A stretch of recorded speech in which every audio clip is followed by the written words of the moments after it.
Ketavan, what more do we know about Hurricane Sally at this point? Well, it was a Category 2 hurricane when it actually hit the coast of Alabama and the panhandle of Florida. And of course, that Category 2 hurricane had some very strong winds, so there was some damage caused by the winds. But the real damage came from those torrential rains that you mentioned. Those rains, coupled with the fact that this hurricane was a very slow-moving one, meaning that there was a lot of rain falling in the same place for a long time, and that has caused those floodings. The National Hurricane Center here calling the floodings catastrophic and historic. We've seen places like Pensacola, for example, who over the course of Wednesday, in the space of just 4 hours, saw 4 months of rainfall. So it gives you an idea of how much water has been pouring into those coastal areas, coastal communities. So a lot of destruction there.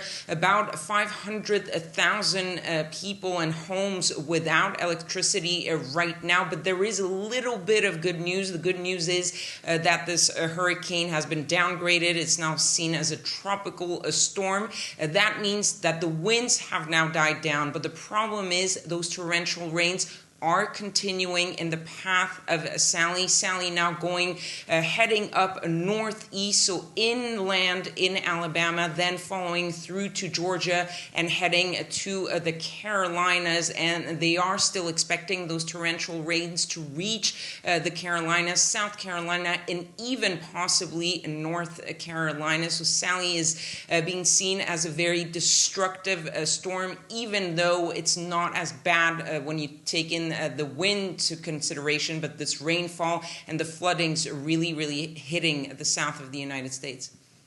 And Ketavan, fires are still raging across the western coast of the United States. Hurricane Sally is, of course, the second to hit the country in as many weeks.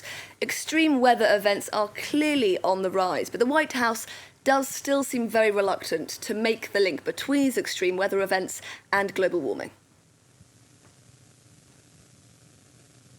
Yes, if you take the question of these hurricanes or these storms, for example, Hurricane Sally is the fourth hurricane to make landfall on the United States this time around, and that this early in the season has not been seen in more than 15 years. So it gives you an idea of how bad the situation is. The same thing for the wildfires in the West. People are talking about historic wildfires, and experts are saying that these once-in-100-years events are happening more and more often every year, every 2 years, but yet Donald Trump and the Trump administration downplaying the role of climate change in the situation, especially his comments on the wildfires on the West Coast. He really blames forest management and forest management alone for those wildfires, not climate change. Donald Trump, who has in the past called climate change a hoax, and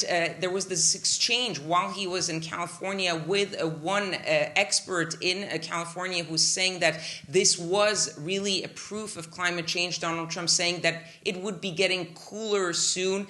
The expert replying, I don't think science agrees with you, and Donald Trump saying, I don't think science knows, actually, and that really gives you an idea of what Donald Trump's relationship is to climate change. Ketavan Gordestani in Washington, thank you very much.